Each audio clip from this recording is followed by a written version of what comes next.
Hello everyone. आज हम solve करेंगे CGL-PT 2024 का मैथ का सेट नंबर 15 सोल्व। तो चलिए शुरू करते हैं। पहला क्वेश्चन क्या है, इसमें कह रहा है एक नाविक 30 किलोमीटर दूर एक स्थान तक जाता है और 14 घंटे में वापस आता है। इसका मतलब है 30 किलोमीटर गया, अगर गया 30 किलोमीटर है तो वापस कितना आएगा, वापस भी 30 किलोमीटर आएगा। तो जाने और वापस आने में टोटल उसे 14 घंटे का समय लगा है। इस लाइन का मतलब ये है। उसे ज्ञात होता है कि वह धारा के अनुकूल 10 किलोमीटर उतने ही समय में जा सकता है जितने समय में धारा के प्रतिकूल 4 किलोमीटर जाता है। धारा की गति ज्ञात कीजिए। देखिए, अनुकूल का मतलब होता है धारा की दिशा में बहना, यानी कि अगर पानी इधर बह रहा है तो हमारी नाव भी इधर चल रही है, तो टोटल स्पीड क्या होगी। जो देखिए, अगर पानी की दिशा में हमारी नाव चल रही है तो स्पीड जो है वो तेज हो जाएगी, क्योंकि कुछ तो नाव की गति है और कुछ पानी भी से तेज भाग ले जा रहा है। तो नाव की गति मैंने x मान ली और जो पानी की गति है उसको y मानते हैं, तो टोटल स्पीड क्या हो जाएगी x प्लस वाई। ऐसी यदि नाव इधर को जा रही है और पानी इधर को बह रहा है तो स्पीड क्या हो जाएगी x माइनस वाई, क्योंकि हमेशा नाव की गति यहाँ पर ज्यादा दिखाई गई है पानी की गति से। तो अनुकूल में ये होती है गति और प्रतिकूल में गति ये होती है जो नेट स्पीड होती है। अब आगे क्या कह रहा है, उसे ज्ञात होता है कि वह धारा के अनुकूल 10 किलोमीटर उतने ही समय में जा सकता है जितने समय में धारा के प्रतिकूल जाता है। यानी कि यहाँ पर क्या है, टाइम सेम है और हमें पता है d इक्वल्स टू क्या होता है, स्पीड इंटू टाइम। यहाँ पर क्या कह दिया, उतने ही समय में, यानी कि टाइम यहाँ पर सेम है। अगर टाइम सेम है तो डिस्टेंस और स्पीड का रेशियो क्या होगा, सेम। अब मेरे पास यहाँ पर क्या है रेशियो, यहाँ मेरे पास रेशियो है डिस्टेंस का। डिस्टेंस का रेशियो क्या है, 10 किलोमीटर और 4 किलोमीटर। और ये कौन सी डिस्टेंस है, ये है x प्लस वाई वाली डिस्टेंस। ये कौन सी डिस्टेंस है, ये है x माइनस वाई वाली डिस्टेंस। तो यदि टाइम सेम है तो जो डिस्टेंस का रेशियो है वही स्पीड का रेशियो होगा। तो यहाँ पर स्पीड का रेशियो क्या हो जाएगा, स्पीड का रेशियो भी 10 और 4 का हो जाएगा, यानी कि मैं डायरेक्ट लिख रहा हूँ उसको 5 और 2। ठीक है। अब देखिए क्या कह रहा है, नाविक 30 किलोमीटर दूर गया था तो 30 ही जाएगा वो एक बार x प्लस वाई की स्पीड से, और 30 ही वापस आएगा एक बार x माइनस वाई की स्पीड से। तो टोटल जो समय लगेगा, टोटल समय कितना लग रहा है, 14 घंटे। तो मैंने इसको भी समय बना लिया टोटल और इसको भी समय। समय कैसे बनाया मैंने, देखिए यहाँ से टाइम क्या आ जाएगा, डिस्टेंस अपॉन स्पीड। तो डिस्टेंस कितनी है, 30 बटे स्पीड x प्लस वाई। ऐसे आने में जो समय है 30 बटे x माइनस वाई। तो टोटल समय यहाँ पर ये हो गया और इसको बराबर रख दिया 14 घंटे, क्योंकि सवाल में दे रखा है 14 घंटे। अब देखिए x प्लस वाई वाला स्पीड मुझे पता ही रहा, ये x प्लस वाई वाली स्पीड है ना, कितनी है 5। तो इसको मैं 5 के और 2 के मान लूँ तो 30 बटे 5 के प्लस 30 बटे x माइनस वाई वाली कौन सी स्पीड है, 2 के बराबर 14। यहाँ पर देखिए ये कितना जाएगा, 5 30, 6 के मतलब 6 प्लस यहाँ कितना जाएगा 15 बराबर, नीचे से k कॉमन लिया, k मैंने उधर भेज दिया 14k। अब यहाँ पर देखिए 14k बराबर कितना आ गया, 21 बटे 14। अब k कितना आ गया, 21 बटे 14। तो यहाँ से k कितना आया, k आया 7 21 और 7 दूनी 14। k आ गया यहाँ से 3 बटे 2। मुझसे क्या पूछा है, धारा की गति ज्ञात कीजिए। धारा की गति कौन सी है, मैंने बताई थी आपको, y है यहाँ पर। तो यहाँ पर मुझे x प्लस वाई और x माइनस वाई पता चल गया। देखिए यदि यहाँ से ही मैं, मेरे पास x प्लस वाई यहाँ से कितना है 5 के और x माइनस वाई कितना है यहाँ से मेरे पास 2 के। तो मुझे y निकालना है। y कैसे निकलता है, दोनों का डिफरेंस करके 2 से भाग कर दो। तो देखिए 5 में से 2 गए 3, 3 के बटे 2, ये क्या आ जाएगा मेरा, ये आ जाएगा मेरा y। तो k मेरे पास पता है कितना है, 3 बटे 2। तो y कितना आ जाएगा यहाँ से, k का मान यदि मैं इसमें रख दूँ तो 3 9 और 2 दूनी 4, तो 9 बटे 4। इसका मतलब क्या है, ऑप्शन नंबर 2 इसका आंसर होगा 9 बटे 4। तो अगला देखते हैं, उम्मीद करते हैं समझ में आया होगा। देखिए अगला क्या है, ये एक तालिका दी हुई है हमें, इसमें क्या कह रहा है देखते हैं। यदि Q और S, यहाँ पर कह रहा है यदि Q और S प्रत्येक राज्य की जनसंख्या 14,700 है तो इन राज्यों में गरीबी रेखा से नीचे रहने वाले पुरुषों की कुल संख्या कितनी है, हमसे पूछा है। देखिए ये 4 राज्य दे दिए, P Q R S। Q और S की बात हो रही है। यहाँ पर ये जो हमें दिया है, ये दिया है गरीबी रेखा से नीचे रहने वाली जनसंख्या का प्रतिशत। तो Q और S से ही हमें मतलब है, Q में कितना है 19%, S में 15%। अब यहाँ पर गरीबी रेखा से नीचे रहने वाले मेल और फीमेल का रेशियो दे दिया है। यहाँ पर गरीबी रेखा से ऊपर रहने वाले मेल और फीमेल का रेशियो दे दिया। हमसे क्या पूछा है, गरीबी रेखा से नीचे रहने वाले पुरुषों की कुल संख्या कितनी है। तो हमें इससे मतलब है सिर्फ गरीबी रेखा से नीचे वाले। देखिए Q में कितने परसेंट है गरीबी रेखा से नीचे रहने वाले, 19%। S में कितने हैं 15%। तो देखिए दोनों की जनसंख्या भी मुझे पता है। देखिए यहाँ मैं Q लिख रहा हूँ, यहाँ मैं S लिख रहा हूँ। Q की जनसंख्या कितनी है 14,700 और S की भी बताइए, दोनों की सेम है। इसमें कितने गरीबी रेखा से नीचे रहने वाले, इसमें है Q में 19% और S में कितने हैं, S में है 15%। तो टोटल अगर इतनी है तो इसका 19% अगर मैं निकाल दूँ तो गरीबी रेखा से नीचे वाले जो लोग हैं वो मुझे पता चल जाएंगे। ऐसी S में 15% है तो मैं इसका 15% निकाल लूँ, वो मुझे पता चल जाएंगे। अब देखिए क्या पूछा, गरीबी रेखा से नीचे रहने वाले पुरुषों की कुल संख्या। अभी हमें रेशियो भी दे रखा है, गरीबी रेखा से नीचे रहने वाले पुरुष और महिला का रेशियो। मुझसे क्या पूछा है, पुरुष का। तो क्यू में कितने पुरुष हैं, देखिए 2, और टोटल 2 और 5 7, यानी कि 2 पुरुष हैं टोटल 7 में से। तो कैसे लिखेंगे, 2 पुरुष हैं टोटल 7 में से, तो 2/7। ऐसे अगर मैं एस में देखो, एस को कैसे लिखेंगे, टोटल 1 पुरुष है 6 और 1 7, टोटल 7 में से, तो 1/7 यहाँ पर पुरुष हैं। अब हमें कुल बताना है तो दोनों को ऐड करेंगे। अब जब दोनों को ऐड करेंगे, देखिए इसको और इसको जब हम ऐड करेंगे तो मैं यहाँ से 1/7 और 14,700 यहाँ से मैं कॉमन ले सकता हूँ। और 14,700 भी नहीं लूंगा मैं, ये परसेंटेज से ये वाली 2 जीरो कट जाएंगी, इस वाले परसेंटेज से ये वाली 2 जीरो कट जाएंगी, तो 147 यहाँ से कॉमन ले लिया। तो अब अंदर क्या बचा, देखिए अंदर बचा 1/7 बाहर आ गया था, अंदर बचा 19 गुणा 2 यानी कि 38, प्लस यहाँ बचा अंदर 15 गुणा 1 यानी कि 15। यहाँ पर देखिए ये इससे कट जाएगा कितनी बार, 21 बार, 21 सत्ते 147 होता है। क्या बचा अंदर 21 इंटू 8 और 5 13, 3 और 1 4 और 1 5, 21 इंटू 53, ये इसका आंसर होगा। देख लेते हैं, 21 या 63 का 3 हासिल 1, यूनिट डिजिट एक ही में 3 है, ऑप्शन नंबर 2 में ये इसका आंसर होगा। बाकी पूरा सोल्व कर देते हैं। 21 या 63 हासिल 6, 21 पंजे 105, 105 और 6 111, तो 1113 इसका आंसर होगा। अगला देखते हैं,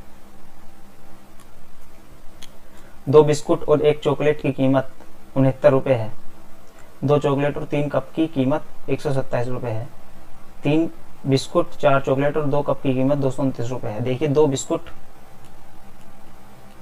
और 1 चॉकलेट की कीमत कितनी दी है, 69 रुपीज़। यहाँ पर 2 चॉकलेट और 3 कॉफ़ी, कॉफ़ी को मैं के से डिनोट कर रहा हूँ, 3 कॉफ़ी बराबर कितने दिए हैं, 127 रुपये। 3 बिस्कुट और 4 चॉकलेट और 2 कॉफ़ी के कप बराबर कितने रुपए के हैं, 229 रुपए के। तो क्या पूछा है, मुझसे पूछा है 5 बिस्कुट, 5 चॉकलेट और 5 कप कॉफ़ी की कुल कीमत क्या होगी। तो देखिए ऑप्शन नंबर 2 को तो मैं देखते ही काट सकता हूँ, क्योंकि 5 बिस्कुट, 5 चॉकलेट और 5 कप हैं, तो तीनों 5-5 पूछा है, तो 5 का मल्टीपल हमारा आंसर होगा। तो ऑप्शन नंबर 2 तो देखते ही कट गया। अगर एक ही ऑप्शन ऐसा होता जो 5 से कटता तो डायरेक्ट हम उसी को आंसर लगा देते बिना सोल्व किए। अभी हम इसे सोल्व करेंगे। तो देखिए सोल्व कैसे करेंगे। देखिए यदि मैं ये वाली मैं इन इक्वेशंस को नाम दे देता हूँ, ये इक्वेशन नंबर 1, ये इक्वेशन 2, ये इक्वेशन 3। यदि मैं 3 और 1 को ऐड कर रहा हूँ तो देखिए 3b प्लस 2b कितना हो जाएगा, 5b, और 4c प्लस c कितना हो जाएगा, 5c प्लस 2k बराबर 2 2 9 में 69 ऐड करूंगा तो 9 9 8 हासिल 1, 6 2 8 और 1 9 और यहाँ पर 298। तो 5 बिस्कुट और 5 चॉकलेट तो मेरे पास बन गई, लेकिन कॉफ़ी अभी भी मेरे पास सिर्फ 3 ही है। तो यदि मेरे पास 3 कॉफ़ी और मिल जाए, यानी कि 3 कॉफ़ी अगर मैं इसमें और ऐड कर दूं तो मेरे पास क्या आ जाएगा, 5 बिस्कुट, 5 कप और 2 कॉफ़ी का मूल्य आ जाएगा। अब देखिए यहाँ पर 5 बिस्कुट, 5 चॉकलेट और 2 कप कॉफ़ी का मूल्य कितना है, 298। तो यदि ऑप्शन में ऐसा भी दिया होता कि और ऑप्शन 298 या उससे कम दिए होते और एक ऑप्शन ऐसा दिया होता तो 298 से ज़्यादा है तो मैं उसे लगा देता, क्योंकि अभी 3 कप कॉफ़ी के इसमें और ऐड होंगे, तो जो टोटल आंसर आएगा हमारा 298 से ज़्यादा ही आएगा, क्योंकि इसी में हमें अभी कुछ ऐड करना है। तो देखिए यहाँ से हम पहले यहाँ पर हमें 3 कप कॉफ़ी के बनाने हैं। कैसे बनाएंगे, देखिए कैसे बनाएंगे। देखिए यहाँ से यदि पहली इक्वेशन को देखिए, यदि पहली इक्वेशन में मैं 2 से मल्टीप्लाई कर दूँ तो क्या आ जाएगा, 4b प्लस 2c बराबर 69 इंटू 2 हो जाएगा 138। और दूसरी इक्वेशन में से मैं इसको घटा दूँ, देखिए दूसरी इक्वेशन क्या है, 2c प्लस 3k बराबर 127। अब ऊपर वाली में से मैं नीचे वाली घटा रहा हूँ तो देखिए ये साइन चेंज हो जाएंगे, तो यहाँ से 2c से 2c कट जाएगा और यहाँ क्या आ जाएगा 4b माइनस 3k बराबर 138 में से 127 जाएंगे तो 8 में से 7 गए, 3 में से 2 गए 11। तो यहाँ से आ गया हमारे पास ये। अब आप देखिए, आप दूसरी इक्वेशन को देखिए और तीसरी इक्वेशन को देखिए। यहाँ पर भी मैं c को कट कर सकता हूँ। देखिए यहाँ पर मैं अब दूसरी इक्वेशन में 2 से मल्टीप्लाई कर रहा हूँ, यहाँ पर मैं इस इक्वेशन में 2 से मल्टीप्लाई कर रहा हूँ, तो क्या बनेगा, देखिए 2 दूनी 4c प्लस 3 दूनी 6k बराबर 127 दूनी 254। और तीसरी इक्वेशन को मैं इसके नीचे लिख रहा हूँ, 3b plus 4c plus 2k बराबर 229। अब देखिए ऊपर वाली इक्वेशन में से मैं यहाँ पर नीचे वाली इक्वेशन को घटा रहा हूँ, तो क्या होगा, साइन चेंज हो जाएंगे और यहाँ पर 4c से ये वाला 4c कट जाएगा, तो क्या बचेगा, यहाँ पर 6k में से 2k जाएंगे तो यहाँ क्या बचेगा, यहाँ बचेगा हमारा 4k माइनस यहाँ पर नीचे है 3b बराबर 254 में से 229 जाएंगे तो 14 में से 9 गए 5 और 4 में से 2 गए 2 25। अब हमारे पास 2 नई इक्वेशन आ गई हैं, एक 4b माइनस 3 के बराबर 11 और एक 4k माइनस 3b बराबर 25। अब यहाँ पर देखिए हमें क्या और चाहिए था, इसमें 3 के और ऐड करना था, तो यहाँ से हम k की वैल्यू निकाल लेते हैं और इसमें 3 के ऐड कर लेंगे। कैसे k की वैल्यू निकालेंगे, अब एक इक्वेशन 4b माइनस 3k है, एक है 4k माइनस 3b, तो यहाँ से मैं b को सेम करके b को काट सकता हूँ। तो इक्वल इस वाली इक्वेशन में मैं 3 से मल्टीप्लाई करूँ तो क्या बनेगा, 3 चौक 12b माइनस 3 तिया 9k बराबर 11 तिया 33। और इस वाली इक्वेशन में मैं किससे मल्टीप्लाई कर रहा हूँ, इस वाली इक्वेशन में मैं 4 से मल्टीप्लाई कर रहा हूँ, तो यहाँ पर क्या जाएगा, 4 चौक 16k माइनस 4 तिया 12b बराबर 25 चौका 100। अब आप यहाँ पर देखिए नीचे वाली इक्वेशन में से ऊपर वाली इक्वेशन को क्या कर रहा हूँ मैं, मतलब दोनों इक्वेशन को मैं ऐड कर रहा हूँ। तो यहाँ पर 12b से 12b कट जाएगा क्योंकि प्लस माइनस के हैं, और 16k में से 9k घटेगा तो क्या बचेगा 7k बराबर 100 और 33 मिलकर कितने हो जाएंगे 133। तो यहाँ से k कितना आ जाएगा 19, 19 सत्ते 133 होते हैं। हमारे पास देखिए 5b plus 5c plus 5k चाहिए था हमें, लेकिन हमारे पास यहाँ पर 2k है, तो इसमें मैं 3k और ऐड कर रहा हूँ इधर भी और इधर भी। तो अब मेरे पास क्या आ जाएगा, यहाँ पर अब मेरे पास आ जाएगा 5 बिस्कुट 5 चॉकलेट और 5 कॉफ़ी के कप बराबर 298 प्लस 3k, k कितना है 19, तो 19 दिया 57, तो 298 में हम 57 ऐड करेंगे, 8 और 7 15, 9 5 14 और 1 15, 2 और 1 3, 355, ये इसका आंसर आ जाएगा। तो ऑप्शन नंबर 4 इसका आंसर होगा। उम्मीद करता हूँ समझ में आया होगा। अगला देखते हैं, अगला क्या है, राजेश द्वारा 10,000 रुपये की राशि 2 वर्षों के लिए 15% साधारण ब्याज की दर पर ऋण के रूप में ली जाती है, लेकिन राजेश इसे तय समय पर नहीं चुका सका और उसने 2 और वर्ष का समय मांगा। इसलिए ऋणदाता ने उस अवधि की ब्याज राशि को उसी ब्याज दर पर अगले 2 वर्षों के लिए मूलधन के रूप में शामिल किया। 4 वर्ष के अंत में राजेश द्वारा भुगतान की गई कुल राशि ज्ञात कीजिए, हमसे पूछ रहा है। तो देखिए पहले 10,000 रुपये उसने 2 वर्ष के लिए लिए थे, तो 15 दूनी 30 और परसेंटेज से यहाँ 2 जीरो कट जाएंगी, 30 और 100 की मल्टीप्लाई करेंगे तो कितना आ जाएगा 3,000। यानी कि पहले 2 वर्षों में साधारण ब्याज की बात चल रही है, तो ऐसा ही कितना बन जाना था 3,000। तो 2 वर्ष बाद टोटल कितना धन हो जाता 13,000 लेकिन वो समय पर नहीं चुका पाया, तो उसने अगले 2 वर्षों का समय और मांगा। तो अब 2 वर्ष और हमारे पास, इसलिए ऋणदाता ने क्या करा, उस अवधि की ब्याज राशि को उसी ब्याज दर पर अगले 2 वर्षों के लिए मूलधन के रूप में शामिल किया। तो पहले मूलधन 10,000 रुपये था, लेकिन अब जो 2 वर्ष का ब्याज बना है 3,000 रुपये। अब अगले 2 वर्षों के लिए जो ऋणदाता है उसने इन 3,000 रुपये जो ब्याज है इनको भी मूलधन में जोड़ के नया मूलधन बना दिया 13,000 रुपये। अब अगले 2 वर्षों के लिए 13,000 रुपये का ब्याज लगेगा, लेकिन ब्याज की दर अभी भी 15% है, तो 15% ब्याज की दर है और 2 वर्षों के लिए। तो 15 दूनी 30, यहाँ परसेंटेज से 2 जीरो कट जाएंगे और 15 दूनी यहाँ पर आ गया 30, 13 तिया 39, तो 3900 ब्याज और बन जाएगा। तो 4 वर्ष के अंत में राजेश द्वारा भुगतान की गई कुल राशि, तो 4 वर्ष बाद, 2 वर्ष बाद तो राशि इतनी हो गई थी, अब अगले 2 वर्षों में 3900 रुपये का ब्याज और आ गया, तो टोटल 4 सालों में कितना पैसा हो गया 16,900। तो ऑप्शन नंबर 1 इसका आंसर होगा, इतने रुपयों से वापस देने होंगे। अगला देखते हैं, 12 सेंटीमीटर त्रिज्या वाले एक वृत्त के त्रिज्याखंड का क्षेत्रफल कितना होगा जो 7 सेंटीमीटर लंबे चाप द्वारा निर्मित हुआ है। देखिए चाप की बात है, अगर ये एक पूरा सर्कल है तो एक पूरी चाप है, अगर यदि मैं इसमें से इतना भाग कर दूँ तो ये एक इसकी सर्कल का भाग है, इसको भी चाप बोलेंगे। तो पूरी चाप कितने की होती है 2πr की। इस समय इसका क्षेत्रफल क्या होता πr²। यदि मैं यहाँ से 1 की वैल्यू निकालूँ तो πr से पाई 1r कट जाएगा और 2 बटे में आ जाएगा, तो यहाँ क्या आ जाएगा r/2। अब कितनी चाप की बात हो रही है 7 सेंटीमीटर की। पूरे पर तो πr² था, 1 पर r/2 है, तो 7 पर कितना होगा, 7 पर होगा 7r/2। अब मेरे पास r है कितना है 12, तो 12 सत्ते 84/2, यानी कि कितना 42 इसका आंसर होगा। आप इसे ऐसे सोल्व कर सकते थे। ऑप्शन नंबर 1 इसका आंसर होगा। अगला देखते हैं,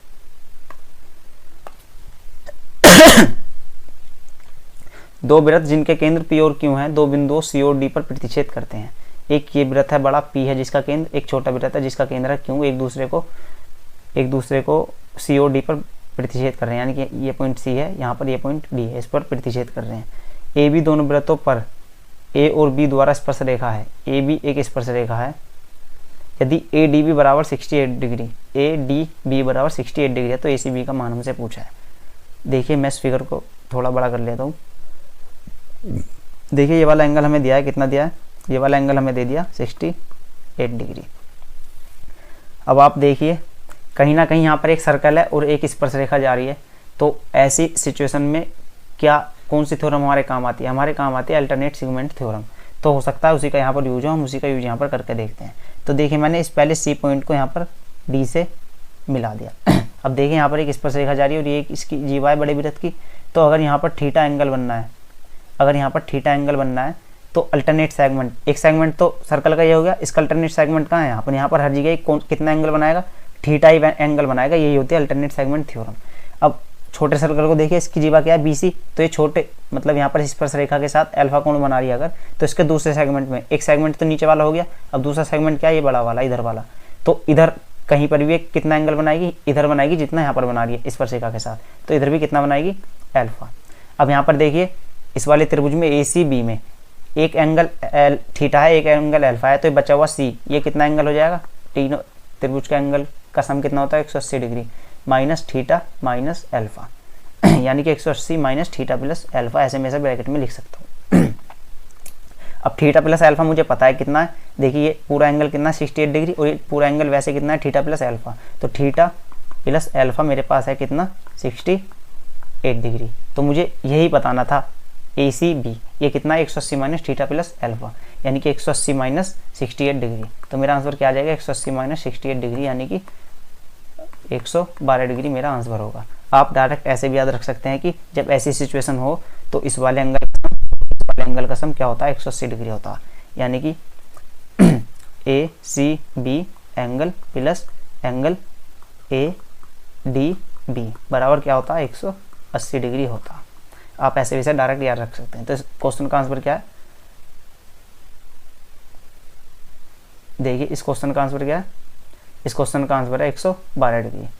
कौन सा ऑप्शन है, ऑप्शन नंबर 2 इसका आंसर होगा। उम्मीद करता हूँ समझ में आया होगा। अगला देखते हैं, अगला क्या है, यहाँ पर हमें शेषफल ज्ञात करना है। तो देखिए कैसे दिया हुआ है, 17 की पावर 13 माइनस 21 की पावर को हमें भाग करना है 18 से, हमें बताना है रिमाइंडर कितना होगा। तो देखिए इसको मैं ऐसे लिख सकता हूँ 17 की पावर 13 बटे 18 माइनस 21 बटे 18 ऐसे लिख सकते हैं। तो यदि मैं 18 से 17 को भाग करूँगा तो माइनस का एक रिमाइंडर आएगा, माइनस में हो सकता है रिमाइंडर, आपने रिमाइंडर थ्योरम में पढ़ा होगा नंबर सिस्टम में। तो माइनस 1 की पावर 13 माइनस यहाँ पर कितना रिमाइंडर आएगा 3। यहाँ पर देखिए माइनस 1 की पावर ओड है तो क्या आएगा माइनस 1 माइनस 3, कितना आ रहा है टोटल रिमाइंडर माइनस 4। लेकिन रिमाइंडर माइनस में नहीं हो सकता, वो तो हम अपनी सहूलियत के हिसाब से इसे माइनस में ले लेते हैं। तो यदि माइनस में रिमाइंडर आता तो हम जिससे भाग कर रहे हैं उसको इसमें ऐड कर देते हैं। तो असली रिमाइंडर क्या होगा, माइनस के 4 में हम प्लस के 18 ऐड करेंगे तो असली रिमाइंडर होगा कितना 14। तो ऑप्शन नंबर 4 इसका आंसर होगा। ऑप्शन नंबर 3 और ऑप्शन नंबर 4 को तो आप देखते ही कट कर सकते थे, क्योंकि यदि 18 से किसी को डिवाइड कर रहे हैं तो 21 तो रिमाइंडर हो ही नहीं सकता, क्योंकि 21 को तो 18 काट देगा, रिमाइंडर 3 बचेगा। तो ऑप्शन नंबर 4 तो आप देखते ही कट कर सकते थे। अगला देखते हैं, इसको हमें सिंप्लीफाई करना है। तो देखिए सबसे पहले डिवाइड करेंगे, यहाँ पर कितना आ जाएगा 2 अट्ठे 16 माइनस 3 पंजे 15 और 7 पंजे 35 प्लस यहाँ पर 5 पंजे 25 प्लस 4 तिया 12 माइनस 10, यहाँ पर प्लस का 2 बचा, यहाँ पर माइनस का 10 बचा, प्लस 18 8 और 2 10, 10 में से 10,000, ये तीनों कट जाएंगे, 0 इसका आंसर आ जाएगा ऑप्शन नंबर 3। अगला देखते हैं, अगला क्या है, यहाँ पर एक ग्राफ दिया हुआ है। दिए गया ग्राफ विकलांग लोगों की मदद के लिए 4 विभिन्न जिलों A, B, C और D से पुरुष और महिला स्वयंसेवकों की संख्या को दर्शाता है।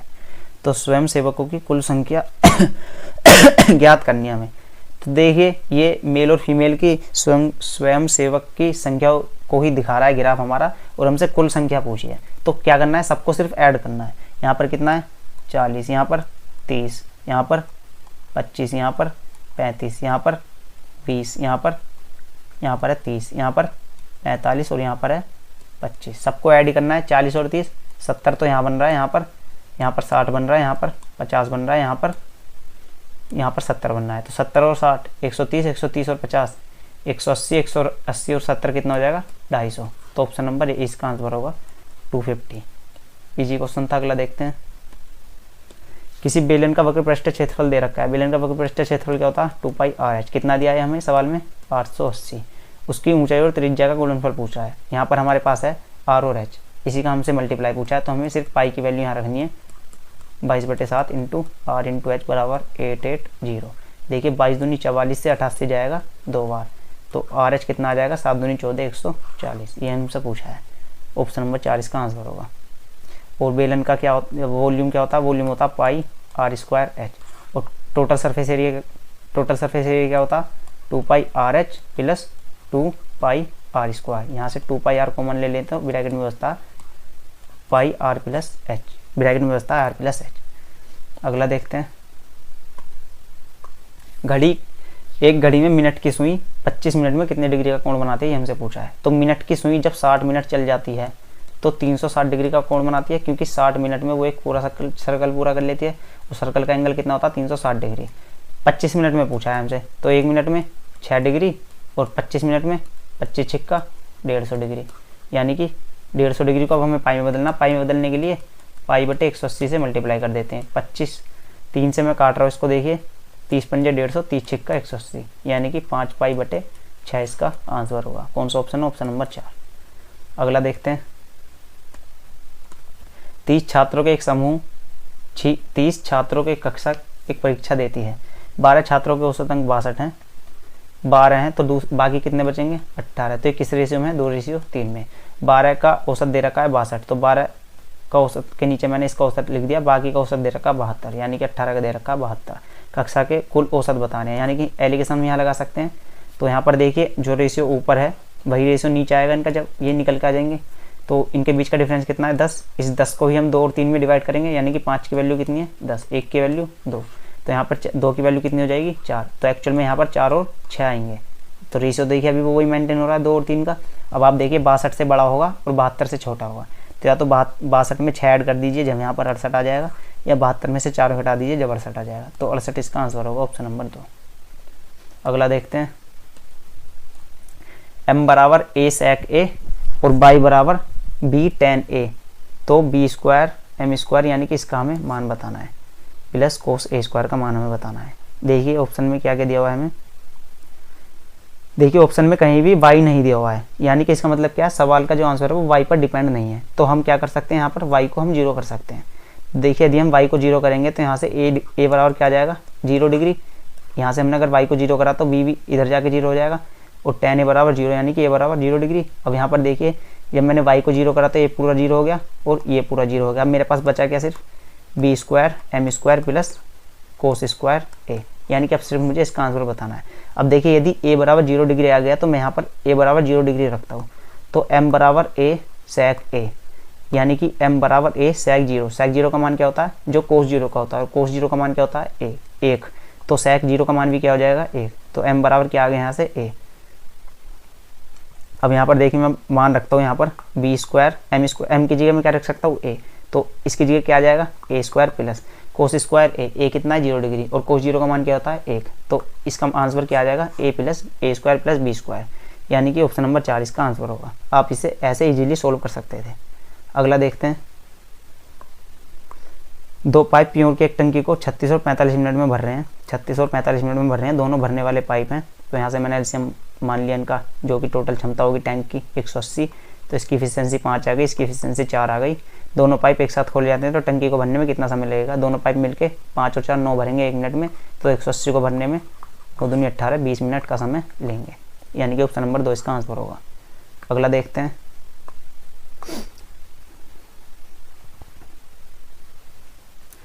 यदि राज्य ए की साक्षरता पुरुष जनसंख्या 5 लाख है तो राज्य की कुल जनसंख्या कितनी, हमसे पूछ रहा है। देखिए यहाँ पर परसेंटेज लिटरेट दे रखा है हमें, ए का, बी का और सी का। ए में 55%, बी में 72%, सी में 78%। यहाँ पर लिटरेट का और इलिटरेट का मेल और फीमेल का रेशियो भी दिया हुआ है, लेकिन यहाँ पर हमें साक्षर पुरुष की बात करें तो हमें सिर्फ लिटरेट से ही मतलब है, और कुल जनसंख्या हमसे पूछी है और ए की बात हो रही है। तो ए में देखिए टोटल परसेंटेज कितना है, 55% लिटरेट का, और रेशियो दे रखा है मेल और फीमेल का कितना, 5:6, यानी कि 6 और 5 11, 11 की वैल्यू कितनी है यहाँ पर 55, तो मेल कितने आ जाएंगे यहाँ से 25, और यहाँ पर पुरुष जनसंख्या ही दे रखी है लिटरेट वाली कितनी, 5 लाख, यानी कि 5 लाख जो जनसंख्या दे रखी है, और मेरी जो आई है परसेंटेज में वो आई है 25%, क्योंकि पुरुषों की है तो हम पुरुषों की ही जनसंख्या का पुरुषों की जनसंख्या से ही कंपैरिजन करेंगे। तो यहाँ पर 25% बराबर कितना है, 5 लाख। क्या पूछा है मुझसे, राज्य की कुल जनसंख्या, कुल जनसंख्या क्या होगी 100%, तो 100% निकालना है, 4 से इधर मल्टीप्लाई कर दी, 4 से इधर, 25 चौका 100 और 5 चौक 20, यानी कि 20 लाख इसका आंसर होगा। ऑप्शन नंबर 4 इसका आंसर होगा, या डायरेक्ट देख सकते थे 25 का दूना है तो 100 का दूना 20 ही होगा, एक ही ऑप्शन है। अगला देखते हैं, निम्नलिखित समुच्चयों में से कौन सा समुच्चय एक त्रिभुज के कोणों को दर्शाता है। देखिए एक त्रिभुज के कोण है तो तीनों का सम क्या होगा, 180 डिग्री। देख लेते हैं कौन सा ऑप्शन 180 डिग्री बना रहा है, कि यहाँ पर 180 डिग्री बनना है, नहीं बन रहा, 8 और 5 13, 9 3 12 220 बन रहा है, यहाँ पर 190 बन रहा है, ये भी नहीं होगा। तीसरे ऑप्शन में 30 और 60 90 और 90 180 यहाँ बनना है, यही इसका आंसर होगा। अगला चेक करते हैं 50 और 30 80 80 और 90 170, ये भी नहीं होगा। तो ऑप्शन नंबर 3 ही इसका आंसर होगा। अगला देखते हैं चलो, इसको हमें क्या करना है, सिंप्लीफाई करना है। देखिए ये दोनों सेम है, यदि मैं इसको ए मान लूँ तो ए स्क्वायर, ये दोनों सेम है, इसको बी मान लूँ तो बी स्क्वायर, ये दोनों सेम है, यदि 3.5 को सी मान लूँ तो यहाँ पर सी स्क्वायर प्लस 2, ये ए है ये बी है यानी कि 2ab, यहाँ पर ये बी है ये सी है यानी कि 2bc, यहाँ पर ये सी है ये ए है यानी कि 2ca। तो क्या बन रहा है, ये A square plus B square plus C square plus 2ab plus 2bc plus 2ca, ये बन रहा है। और ये किसका फॉर्मूला होता है, ये अलजेब्रा में फॉर्मूला होता है A plus B plus C का होल स्क्वायर का। क्या होता है इसका formula, A square plus B square plus C square plus 2ab plus 2bc plus 2ca। तो ऊपर यही फॉर्मूला बन रहा है, तो मैं क्या लिख सकता हूँ ऊपर 1.5 ए की जगह प्लस बी की जगह 3.5 प्लस सी की जगह 2.5, और इसका क्या है होल स्क्वायर। और नीचे क्या दिया हुआ है, नीचे दिया हुआ है 1.5 प्लस 2.5 प्लस 3.5। अब आप देखिए ऊपर और नीचे सेम है, तो नीचे वाली से ऊपर वाली की एक पावर कट जाएगी, बचेगा क्या 1.5 प्लस 3.5 प्लस 2.5, यानी कि इनको सबको सिर्फ ऐड करना है। ये मिलाकर बना देंगे 4 और 2.5 मिलकर बन जाएगा कितना, ये मिलाकर बना देंगे कितना 5 और 2.5 मिलकर बन जाएगा कितना 7.5, यानी कि क्या है इसका आंसर 7.5। ऑप्शन नंबर 2 इसका आंसर होगा। अगला देखते हैं दो समरूप त्रिभुज हैं RST और ABC, इनका परिमाप दे रखा है 26 और 39। AB की साइड दे दी हमें 24, तो RS की पूछ रहा है। देखिए AB की त्रिभुज ABC की ये वाली साइड दिया ना AB, तो पूछेगा भी RS को ही, क्योंकि इसी के करस्पॉन्ड ये वाली साइड है। अगर ये वाली देकर हमसे ये वाली पूछा है तो ही हम निकाल सकते हैं।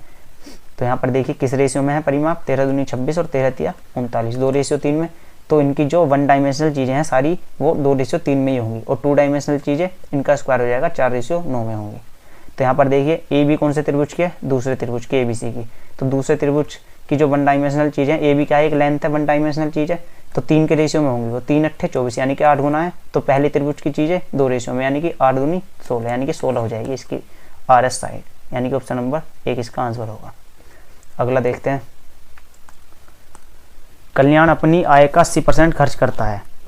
देखिए 80% खर्च कर रहा है, अगर यहाँ पर मैं एक्सपेंडिचर लिख रहा हूँ, यहाँ पर सेविंग, यदि 80% खर्च कर रहा है तो सेविंग कितनी करेगा 20%, यानी कि 4 और 1 के रेशियो में है एक्सपेंडिचर और सेविंग। उसकी आय 15% बढ़ जाती है और उसका व्यय 5% बढ़ जाता है, तो उसकी बचत में प्रतिशत वृद्धि हमें बतानी है। देखिए इनकम बराबर जो होता है एक्सपेंडिचर प्लस सेविंग होता है। तो यहाँ पर एक चीज़ 2 चीज़ों से मिलकर बन रही है, तो यहाँ पर हम एलिगेशन लगा सकते हैं। देखिए इनकम दोनों को मिलाकर बन रही है, तो इनकम क्या है हमेशा बीच में आएगी जब हम एलिगेशन लगाएंगे, क्योंकि इनकम जो है वो दोनों चीज़ों को ऐड करने से बनी है। तो इनकम में 15% की वृद्धि हो रही है, 15% लिख दिया मैंने। यदि कमी होती है तो मैं यहाँ पर माइनस के 15% लिख देता। और उसका व्यय यानी कि एक्सपेंडिचर 5% बढ़ रहा है। एक्सपेंडिचर कहाँ है, यहाँ 4 के नीचे मैं लिखूंगा 5%। अब आप देखिए बड़े में से छोटा घटाते हैं एलिगेशन में, तो 15 में से 5 घटेगा, यहाँ पर 10 आ जाएगा। अब अभी मैंने पीछे सवाल में बताया कि जो रेशियो यहाँ होता है वही रेशियो यहाँ मेंटेन करना होता है हमें, यानी कि 4:1 ही होगा यहाँ भी रेशियो। यहाँ भी रेशियो क्या होगा 4:1। तो 1 की जगह पर 10 है, तो 4 की जगह पर कितना होगा 40, जब भी 4 और 1 का रेशियो मेंटेन होगा। अब आप देखिए 15 जो है 1 से छोटा और 1 से बड़ा होना चाहिए, तो 5 से बड़ा है, तो यहाँ पर जो भी आएगा वो 15 से बड़ा आएगा। और 15 से बड़ा कब बनेगा, जब 40 में 15 ऐड हो जाएगा, यानी कि यहाँ कितना आ जाएगा 55%। अब आप देखिए 55 में से 15 को घटा कर भी देखिए 40 ही आएगा, तो 55% इसका आंसर होगा। ऑप्शन नंबर 1 इसका आंसर है। अगला देखते हैं, देखिए इसको हमें सोल्व करना है, तो चलिए सोल्व करते हैं इसको। देखिए मैं यहाँ से कोसाइक के कॉमन ले रहा हूँ ऊपर, और मैं यहाँ पर सीधा सीधा एलसीएम भी ले रहा हूँ। यहाँ पर कोसाइक स्क्वायर -1 बन जाएगा, नीचे एलसीएम लूंगा तो मैं कोसाइक स्क्वायर -1 क्या होता है कोट स्क्वायर ए। अब यहाँ पर देखिए इधर इसकी मल्टीप्लाई होगी, इधर इसकी मल्टीप्लाई होगी, तो क्या आ जाएगा ऊपर कोसाइक ए +1 प्लस कोसाइक ए -1, तो +1 से -1 कट जाएगा, तो ऊपर क्या आ जाएगा 2 कोसाइक ए। अब ऐसे ही मैं इसको सोल्व कर रहा हूँ, तो नीचे क्या बन जाएगा सेक स्क्वायर ए -1, वो क्या होता tan स्क्वायर ए। अब सेक ए मैं वहाँ से भी कॉमन ले रहा हूँ, उस कॉमन को मैं इधर लिख रहा हूँ, तो यहाँ पर क्या बन जाएगा सेक ए +1 ऊपर और प्लस सेक ए -1, तो +1 से -1 दोबारा कट जाएगा, और यहाँ क्या बन जाएगा 2 सेक ए। अब आगे देखिए, आगे सोल्व करते हैं इसको। अब ऊपर क्या बन गया, देखिए ऊपर बन गया 2 कोसेक स्क्वायर ए अपॉन में नीचे क्या है कोट स्क्वायर ए, इनटू में 2 ऊपर बन गया सेक स्क्वायर ए अपॉन में tan स्क्वायर ए। अब इसको साइन और कोस में चेंज कर लेते हैं। देखिए इसको मैं लिखूंगा 2/sin स्क्वायर ए, और ये क्या है, इसकी इन्वर्स पावर चल रही है। इसकी क्या चल रही है, इन्वर्स पावर चल रही है। इन्वर्स पावर चल रही है तो मैं इसको यहाँ पर ही कैसे लिख लेता हूँ, पलट के लिख लेता हूँ, क्योंकि इन्वर्स का मतलब क्या होता है, उल्टा होता। तो जैसे ऐसा लिखा हुआ है यहाँ पर, तो पलट के उल्टा हो जाएगा, यानी कि ऊपर क्या चला जाएगा, tan स्क्वायर ए, और नीचे क्या आ जाएगा 2 sec स्क्वायर ए। अब आप देखिए इसको मैं सिंप्लीफाई करता हूँ साइन और कोस में। कोस लिखूंगा तो मैं क्या लिखूंगा, कोस स्क्वायर ए अपॉन साइन स्क्वायर ए, और यहाँ पर मल्टीप्लाई में साइन स्क्वायर ए अपॉन में कोस स्क्वायर ए बटे में 2 अपॉन में कोस स्क्वायर ए। अब आप देखिए इस कोस स्क्वायर ए से वाला कोस स्क्वायर ए गया, साइन स्क्वायर से वाला साइन स्क्वायर ए गया। अब यहाँ पर क्या बचा है, इस 2 से ये वाला 2 कट जाएगा। अब बचा क्या है, सिर्फ हमारे पास साइन स्क्वायर ए अपॉन कोस स्क्वायर ए। ये क्या होता, ये होता है tan स्क्वायर ए। अब ये कितना दिया हुआ है मुझे, ये दिया हुआ है मुझे 60 डिग्री, यानी कि मुझे क्या बताना है, tan स्क्वायर 60 डिग्री का मान। और tan 60 क्या होता है, √3, और √3 का मैं स्क्वायर करूँगा तो कितना आ जाएगा 3, यानी कि ऑप्शन नंबर 1 इसका आंसर होगा। अब या तो आप डायरेक्ट यहाँ पर सब जगह ए का मान रख देते जब सोल्व कर लेते, या ऐसे सोल्व कर लेते, आंसर उससे भी यही आता, इससे भी यही आया। अगला देखते हैं, किस ब्रांड का उत्पादन सबसे अधिक और किस वर्ष में है, सिर्फ ये बताना है हमें। देखिए ब्रांड ए 2018 में 36, 19 में 40, ऐसे ही आगे भी ऐसे बी सी डी ई और एफ का दिया हुआ है हमें। तो हमसे पूछा किस ब्रांड का उत्पादन सबसे अधिक और किस वर्ष में है। तो पहले हम देख लेते हैं, नजर मारते हैं सबसे ज़्यादा है किसका, 36, 40, 42, 45, 47। अभी तक 47 सबसे ज़्यादा है, दूसरी लाइन में भी नहीं है इससे ज़्यादा कोई। तीसरी लाइन में 51, 54, 56, 56 है तीसरी लाइन में। चौथी लाइन में देखते हैं 56 से ज़्यादा कोई है, नहीं है। पाँचवीं में 56 से ज़्यादा है 57, 57 से ज़्यादा क्या कोई है, अगली लाइन में देखते हैं, नहीं है। तो यानी कि सबसे ज़्यादा जो उत्पादन हुआ है कितना हुआ है, 57। किसने किया है, ई ने। कौन से वर्ष में, 2018 में। तो ई ने किया है किस में, 2018 में। और पूछता कितना गया है, तो कितना गया है, 57, यानी कि ऑप्शन नंबर 1 इसका आंसर होगा। अगला देखते हैं, एक बेईमान फल विक्रेता 20% लाभ पर फल बेचता है। 20% का मतलब 5 की चीज़ 6 में बेच रहा है, लेकिन 1 किलो के स्थान पर 950 ग्राम ही दे रहा है। अब आप देखिए, यदि कोई दुकानदार बेईमानी करेगा तो कैसे बेईमानी करेगा। यदि वो अपना 1000 ग्राम को 950 ग्राम दिखाएगा तो इसमें क्या होगा, इसमें उसका घाटा हो जाएगा, इसमें वो लाभ नहीं ले पाएगा। क्योंकि जब वो 1000 ग्राम तोल रहा है और ग्राहक को सिर्फ 950 ग्राम ही दिख रहा है, तो ग्राहक ये नहीं कहेगा कि उससे 50 ग्राम और दे, तो उसे क्या होगा, 50 ग्राम का और नुकसान हो जाएगा। 1000 ग्राम पहले ही दे दिया, 50 ग्राम और तोलना पड़ेगा, टोटल 1050 ग्राम देगा। तो जब भी तोलने में वो बेईमानी करता है, वो ऐसे करता है अपने कम सामान को, यानी कि 950 ग्राम को कितना दिखाएगा, 1000 ग्राम। जब ग्राहक को पूरा 1000 ग्राम दिखेगा तभी तो वो मानेगा कि हाँ मुझे पूरा दिख रहा है। अगर कम दिखेगा तो वो कहेगा ना कि उससे और दे इतना जितना कम है। तो देखिए क्या करेगा वो, यहाँ पर 950 ग्राम को अपना 1000 ग्राम दिखाएगा। तो यहाँ पर हम इसे सोल्व कर लेते हैं सीधा। देखिए 0 से 0 गई, 5 से इसको काटते हैं 20 बार। अब 5 से इसको काट लेते हैं 19, 5 से इसको काट लेते हैं 5 चौक 20। अब यहाँ पर क्या आ रहा है, 19 से कितना हो रहा है सामान, 6 चौक 24, यानी कि कितने का लाभ ले रहा है वो, 5 का। कितने पर, 19 पर। 100 से मल्टीप्लाई करेंगे तो कितना आ जाएगा, 500/19, यानी कि ऑप्शन नंबर 1 इसका आंसर होगा। अगला देखते हैं, इसको देखिए हमें सिंप्लीफाई करना है।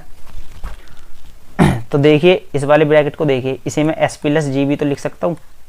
तो इसको मैं जब h + g लिखूंगा और इसका स्क्वायर खोलूंगा, देखिए मैं खोल के दिखा देता हूँ आपको। g² + h² minus 2gh minus g² minus h² minus 2gh plus 4gh।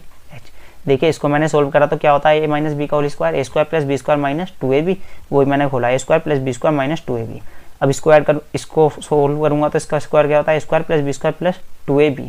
तो यहाँ पर मैंने अगर माइनस बाहर कॉमन ले लेता, क्या आता है, a² + b² प्लस 2ab, मैंने माइनस के साथ मल्टीप्लाई कर दी। अब आप देखिए g² + h² से g² प्लस माइनस का h² कट गया, यहाँ पर माइनस के 2gh और माइनस के 2gh मिलकर कितने हो गए, 4gh, और ये 4gh मिलकर इस 4gh को काट देंगे। तो टोटल ओवरऑल आंसर क्या आ जाएगा इसका, 0, ऑप्शन नंबर 3। अगला देखते हैं, find the mean proportional of इतना, यानी कि 12.96 इंटू 0.6 का क्या बताना है हमें, मीन प्रोपोर्शनल। क्या होता है मीन प्रोपोर्शनल, दोनों की मल्टीप्लाई करो और उनका क्या ले लो, अंडर रूट ले लो। तो ये किसका स्क्वायर होता है, 36 का। अब पॉइंट 1 बाद है तो 2 के बाद है तो बाहर कितना आ जाएगा, 1 के बाद, यानी कि 3.6 का ये क्या है, होल स्क्वायर। अब ये 16 किसका स्क्वायर होता है, 4 का, लेकिन 2 के बाद पॉइंट है तो अगर रूट बाहर निकालेंगे तो 1 के बाद पॉइंट आ जाएगा, यानी कि 0.4। अब 36 का कितना होता है, 144। अब मल्टीप्लाई हो रही है तो 2 के बाद पॉइंट है तो पॉइंट लग जाएगा यहाँ, यानी कि 1.44 इसका आंसर होगा, ऑप्शन नंबर 1। अगला देखते हैं, आज का लास्ट क्वेश्चन होगा ये। एक निर्माता अपने डीलर को उत्पादन पर 30% के व्यापार छूट प्रदान करता है। एक डीलर 25,000 प्रति एक की दर से कंपनी द्वारा निर्मित 6 स्मार्टफोन खरीदता है। व्यापार छूट की राशि कितनी होगी हमसे पूछ रहा है। तो देखिए 30% की छूट दे रहा है और 25,000 का सामान खरीद रहा है, तो 30% की छूट देगा, कितने की छूट मिलेगी, छूट ही पूछ रहा है हमसे, क्योंकि व्यापार छूट की राशि कितनी होगी। तो 25 या 75, कितनी छूट मिलेगी 1 0 कट जाएगी यहाँ से, 25 या 75, यानी कि 7500 की छूट मिलेगी एक शर्ट पर, एक फ़ोन पर। खरीद कितना रहा है टोटल 6 फ़ोन, तो 6 पर कितनी मिलेगी, 1 पर इतनी मिल रही है, 6 पर कितनी मिलेगी, 6 से मल्टीप्लाई कर दो इसमें, 0 0 6 पंजे 30 हासिल 3, 6 7 42 और 3 45, यानी कि 45,000 की टोटल छूट मिलेगी। ऑप्शन नंबर 3 इसका आंसर होगा। तो आज के लिए इतना ही, उम्मीद करता हूँ आपको समझ में आया होगा। थैंक यू फॉर वॉचिंग, मिलते हैं अगली वीडियो में।